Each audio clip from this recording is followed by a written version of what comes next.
Nah, ini mumpung baru hari pertama ini, mumpung baru hari pertama. Kira-kira setelah kita hitung-hitung kebaikan dan perbuatan dosa-dosa ini, hasilnya itu plus atau minus? Kira-kira plus atau minus? Plus. Alhamdulillah. Pojok lor plus. Tengah plus napa minus nih? Oh, kok idem ya? Mungkin kok ikut-ikutan banget. Plus. Gitu loh Pak. Itu plus napa minus ini? Alhamdulillah. Berarti jamaah Masjid Al-Muhtadin plus arjine Pak. Iya, wis pokoknya wis plus terus oleh tahmid terus dina ini hari pertama minimal 300 kali. Kenapa? Karena memang sudah ketahuan jaminannya surga. Kalau sudah merenung gini ini kita akan mengatakan ternyata untuk ke surga itu nggak sulit, Pak. Syarat untuk ke surga tidak harus bersih dari dosa. Karena nggak ada orang yang tidak berdosa, nanti malah surganya kotor. Ya. Jadi syarat ke surga itu tidak harus bersih dari dosa. Tetapi syarat ke surga itu satu tadi, asal plus. Ya dah, wah wis plus. Oh gitu. Jadi syarat ke surga ini asal timbangan becike luwih abot. Surga wa amma man sakulat mawazinuhu fahuwa fi sati radiyah pokoke yang ngire abot tengene swarga. Tetapi wa amma man khaffat mawazinuhu fa ummuhu hawiyah wa ma adraka ma hiya narun amiyah. Anggere minus belum masih ngono wae. Anggere minus belum. Cuma tadi pernyataannya kabeh kok plus tenanan apa? Ora gitu loh Pak ya. Ini tenanan atau apa? Ora. Itulah renungan akhir tahun. Dan ini monggo kita betul-betul lakukan.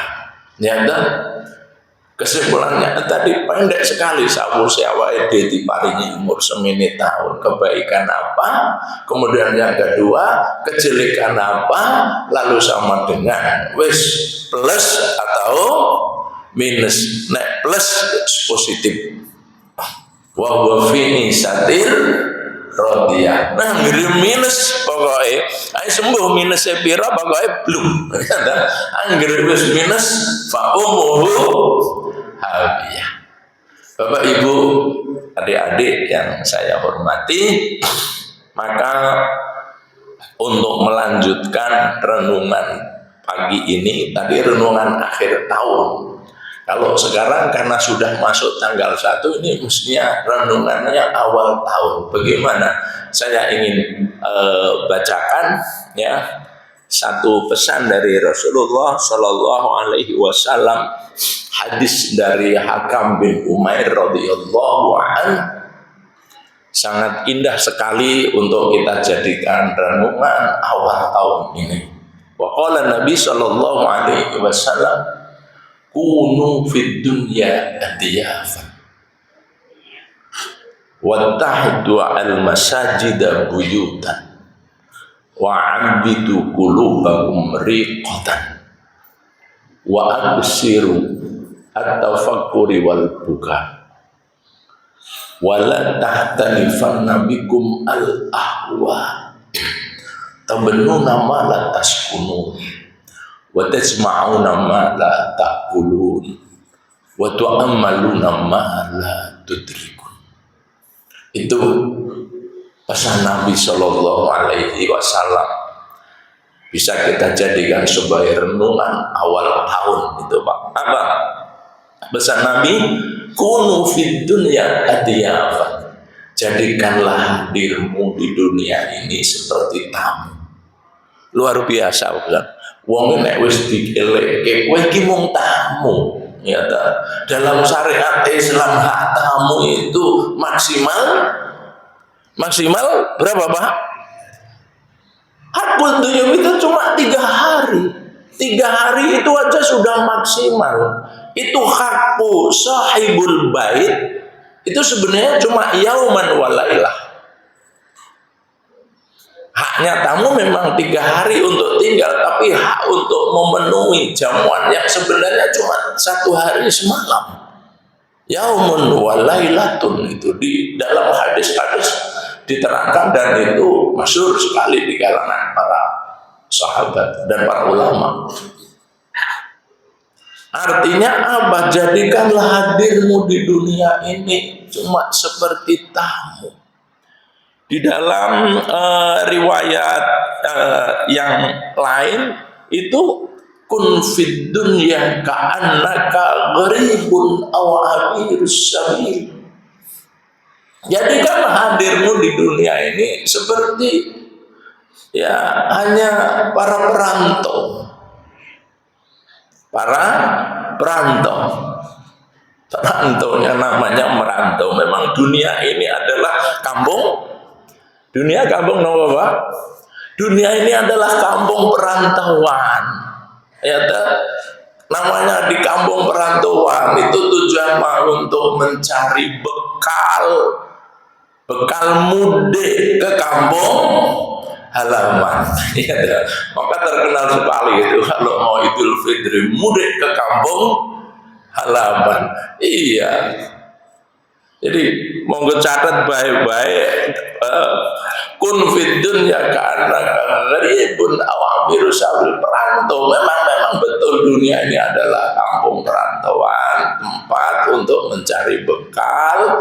Bekal mana? Bekal untuk mudik ke kampung halaman.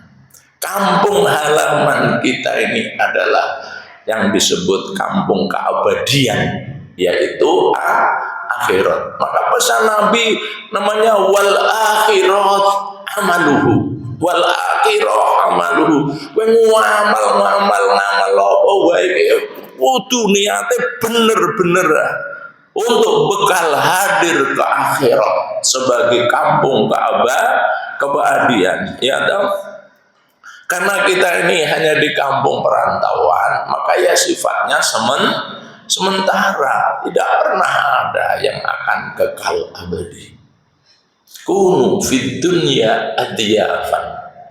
Anggere wis dieling-eling ya, kaya Quran dadi tamu. Sedilit neh mulai. Sudah habis itu Pak. Kunu fid dunya adiyafan. Maka pesan Rasul yang kedua, wattakhidhu al-masajid buyutan. Maka jadikanlah masjid-masjid itu sebagai buyut. Masjid itu sebagai rumah, ya, sebagai rumah kita. Kata sabda Rasulullah dalam riwayat yang lain, al masjidu buyut muttaqin. Ya, masjid itu adalah rumah orang-orang bertakwa. Al masjidu buyutul muttaqin. Masjid adalah rumahnya orang-orang yang bertakwa. Maka jadikanlah hadirmu di masjid itu ya seperti hadir kita ke rumah sendiri, Pak.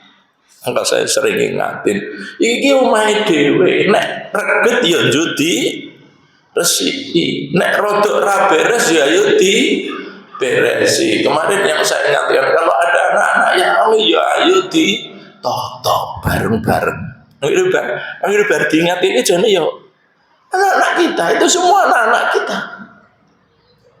dan hanya butuh teguran. Sono ayo naik masjid adulan mau sholat itu lah yang milik ini biasanya yang shopnya ini di depan. Adik-adik kita tekonik nek wis rakaat kedua ketiga ini jatah yang hadir di belakang. Ini rumah kita, ya, nah. Kalau kamar mandi pesing ojo ngantek enek sing sambat, pokoke tak wanti-wanti coba ya. Coba ya wong di kampung-kampung Pak, anggere nang masjid yang biasane pesing. Wong kowe ya ora pernah gelem ngresiki babar, besok sambat pesing. masjid kok reget lah, kowe ora pernah gelem nyapu kok. Kalau sudah menjadikan watah itu al-masajid buyutan, rumah, jadikanlah masjid-masjid itu sebagai rumahmu. Semoga ini satu pesan yang mendalam, Pak. Sehingga kita di mana dan kita berada itu masjid. Ya, kan? Maka yang 7 golongan ya yang kelak akan mendapatkan naungan di saat tidak ada lagi naungan di akhirat nanti, yaitu satu di antara 7 itu adalah rajulun qalbuhu muta'alliqun bil masajid. Orang yaitu wong sing atine tansah cementel ana ing masjid ya. Jadi muta'alliq itu gantung. Ini namanya muta'alliq. Gantung tenan. Artinya apa? Dalam segala kondisi waktu itu pokoknya masjid. Itu loh, Pak. Ya. Dahulu belum ada GPS. Saya selalu anjurkan, anjir enak lelungan kok bingung, pikirnya mau masjid, terus ngono wae. Yang masjid wudu, sholat, wes. Mudah-mudahan Allah tunjukkan gitu loh. Kita sering sekali, Pak. Ke masjid, wudu, sholat. Nanti kalau sudah di situ ada orang bertanya atau wah indahnya luar biasa, kita praktekkan itu. Rajulun muta'alliqun bil masajid. Kalau sekarang ada GPS cocok ngapusi, Pak ya. Mulai ya tetap yang masjid, adalah Pak ya. Iya. Saya tuh pernah akan nengok orang sakit di daerah Kendal, mutar-mutar di kampung itu dari habis Jumatan itu cuari ngantuk menjelang asar terus ya. Ini ya salah gitu. Mestinya kaidahnya itu kon muta'alliqun bil masajid. Nah, karena waktu itu drivernya, nah kita kan dari masjid gitu. Akhirnya kita masuk masjid lagi. Terus duduk-duduk sebentar tanya ini. Persis yang kita tanyakan itu belakang masjid. Padahal mau sudah Jumatan di situ. Lucunya luar biasa. Dan akhirnya kasus-kasus gini, itulah pesan Rasul. Rajulun qalbuhu muta'alliqun bil masajid. Al masjidu buyutul muttaqin. Masjid itu adalah rumahnya orang bertakwa. Maka mari kita jadikan masjid-masjid ini seperti rumah kita. Ning yojo kemudian anggaran tulisan wah saja menarik mau bangun masjid minta bantuan baru wis rampung nek wengi dikunci nek dikunci sing arep nunggoni sapa Pak ya wis dikunci kotake ndek ben ya sempat hilang ya kan yo ya kita ada tempat kalau memang mau ya mestinya izin sekedar itu namanya manajemen Pak aturan kita ini diamanati umat, ada kipas masalah itu rapat kadang ada AC ya Pak ya lu enak numpang yang masjid ini mau ngarep turu supaya enak AC ini waduh ya ini jangan sampai yang masjid cuma numpang ke kamar mandi wah ini ya jangan gitu itu namanya nggak merawat masjid. Wattakhidhu al-masajid buyutan renungan kedua tahun baru monggo wis pokoke wong men itu monggo kita centel ke hati kita di masjid minal masjid fil masjid ilal masjid atau dibalik ilal masjid fil masjid minal masjid memputar-putar itu masjid dan masjid. Yang ketiga wa'awidu qulubakum riqatan ya dan penuhilah awada yu'awidu itu sebenarnya biasakan terus kita latih dan biasakan hati-hati kita itu untuk menjadi hati yang riqah, hati yang lembut ya hati yang saat mendengarkan panggilan Allah itu sehingga mak gregat menurut saya lawannya qasiyah, bukan hati yang keras. Hati yang lembut itulah yang akan menjadikan saat kita mendengar ayat-ayat Allah Subhanahu wa Ta'ala. Tadi sholat subuh dibacakan surat Al-Fatihah dan ayat-ayatnya lembut sekali, ya Allah, itu menikmati benar. Alhamdulillah. Seperti tadi akhirnya kita indah. Kita juga sudah berusaha mencari teman-teman kita ya yang sangat membacakan ayat-ayat itu, karena itu sangat amat mempengaruhi hati kita. Benar ya Pak ya? Insya Allah yang sudah tua-tua kampung ini kadang-kadang suara sudah berubah. Ini ya alhamdulillah kita generasi adik-adik kita para hafid sehingga menjadikan hati kita lembut, indah. Makanya dalam imam juga suruh memilih yang qara'ul Quran, itu bacaan yang indah karena sangat berpengaruh. Ya, dimulai adanya. Tahu itu qulubakum mereka. Hati yang lembut saat mendengarkan ayat-ayat Allah Subhanahu wa Ta'ala sehingga mampu nyata menggugah nurani kita. Ya, mampu membangkitkan basirah kita, karena dalam hati itu ada 3 unsur Pak. Ada yang disebut fuad, ada yang disebut basirah, ya, ada yang disebut qalb. Mana mau qalbun tok wis ora beda kaya ini hati sapi yang gumpal ngono kuwi tok. Di dalam qalbun itu ada yang namanya basirah. Basirah itu mata hati. Di dalam hati lebih dalam lagi ada yang disebut fuad, jamaknya afidah. Ya, fuad itu inti daripada hati, hakimnya hati yang akan mengetuk palu nek krungu dan tangi apa orang. Itu bukan sengkol buntok, tapi bukan basirah, tapi namanya fuad. Nah ini, itulah. Maka disebut perintahnya Rasulullah itu perlu latihan, dilatih. Saat hati kita mendengar kebaikan kok begegek, itu berarti belum namanya rikoh. Ya terus dilatih. Ketika kita melihat masjid kita ada sesuatu yang memang belum sempurna, kok yo meneng ya ala urusan takmir yo ndak begitu, itu berarti belum rikoh. Ya nih, wa awidu qulubakum riqatan. Kemudian yang keempat, wa aksiru at-tafakkuri wal buka. Latihan lagi, perbanyak untuk tafakkur. Orang kita nyebut tafakkur, merenung, ya dah. Tafakkur itu bahasa kitanya merenung. At-tafakkur sa'atan khairun min ibadati sittina sanatan. Ya dah. Ada kalanya kita ini bertafakkur, berpikir, merenung sejenak saja, itu bisa jadi kebaikannya melebihi ibadah kita 60 tahun.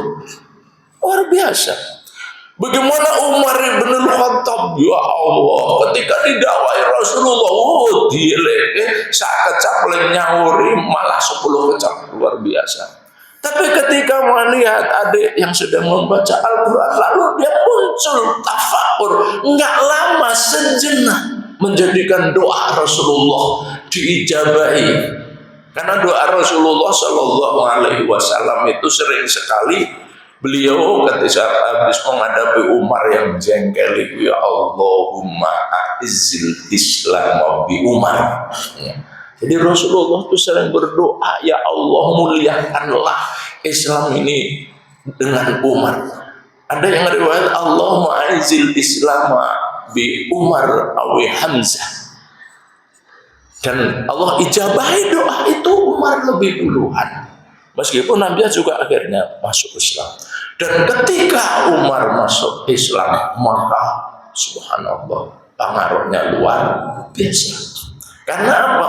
Adanya wa aksiru tafakur, adanya tafakur tadi, merenung.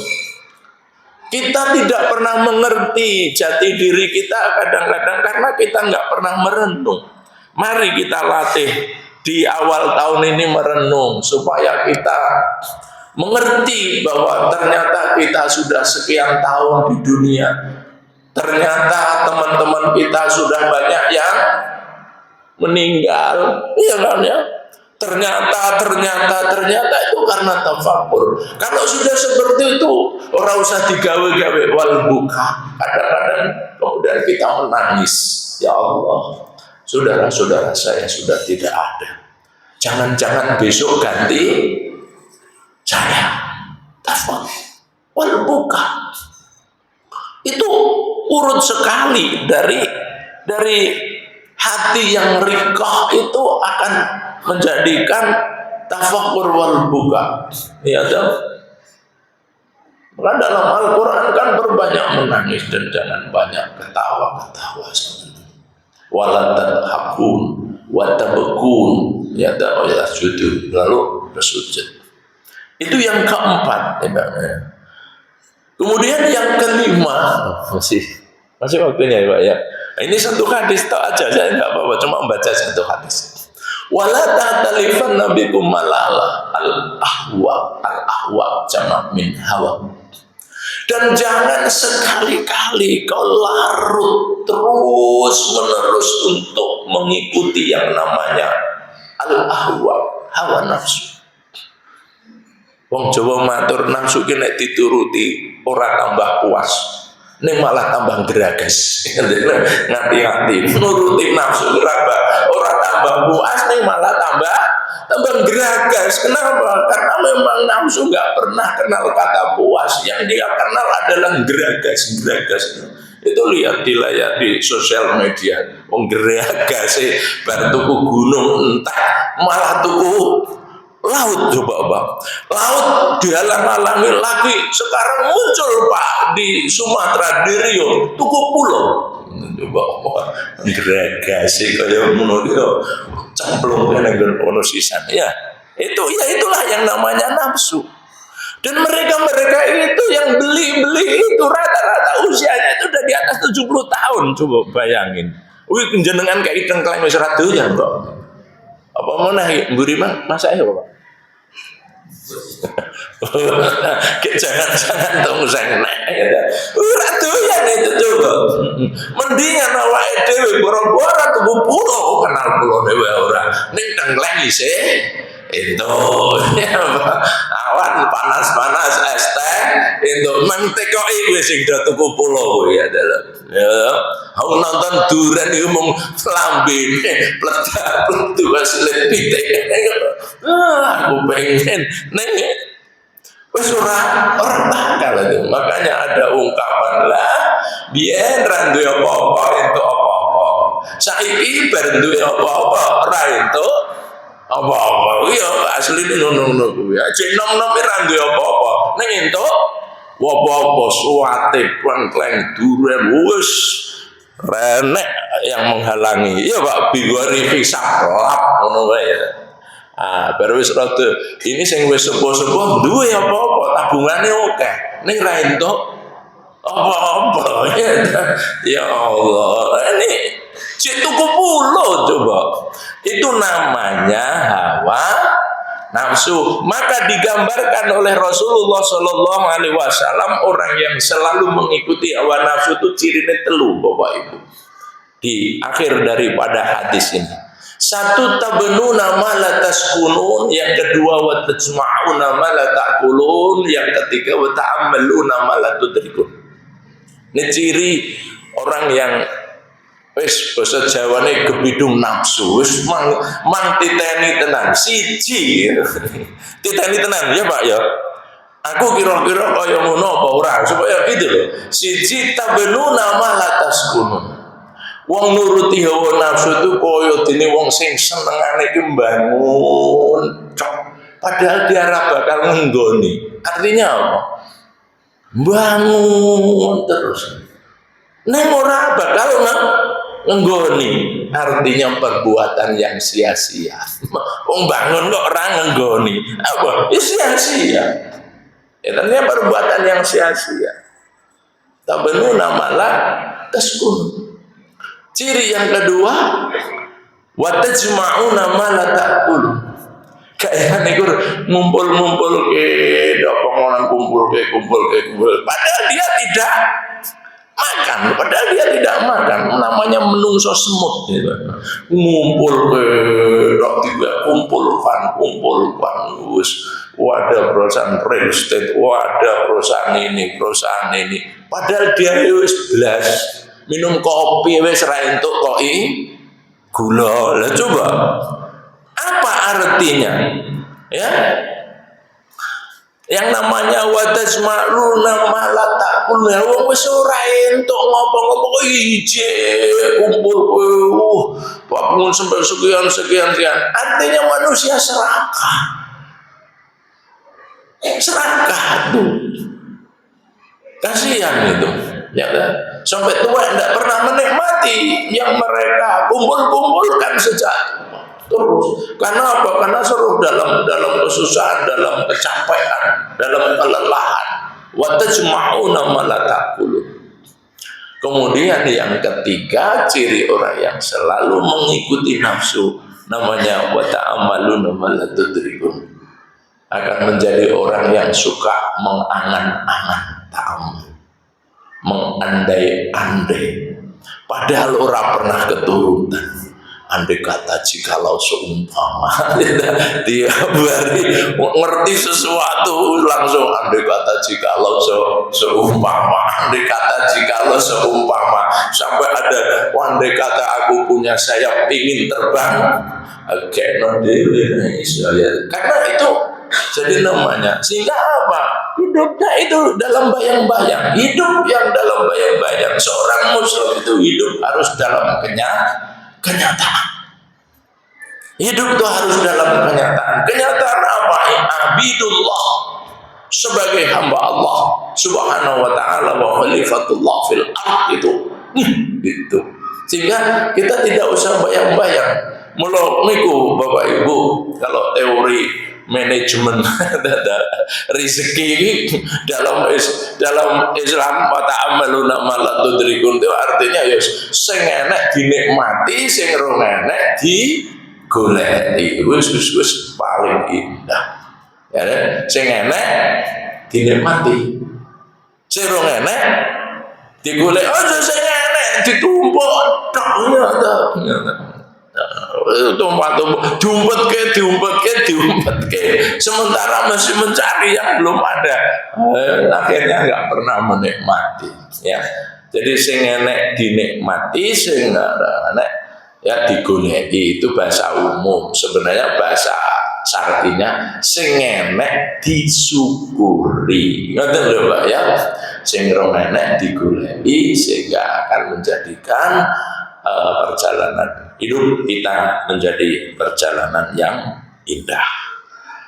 Bapak Ibu ingkang kula hormati, inilah satu hadis sebagai renungan awal tahun. Tadi kita awali renungan akhir tahun untuk bisa mengukur diri. Mugi-mugi Allah Ta'ala terus paring dalan sing padah. Mugi Allah Ta'ala terus paring dalan sing gampang untuk menuju ridhonya yang mulia, karena ridho Allah adalah surga. Billahi taufiq wal hidayah. Assalamualaikum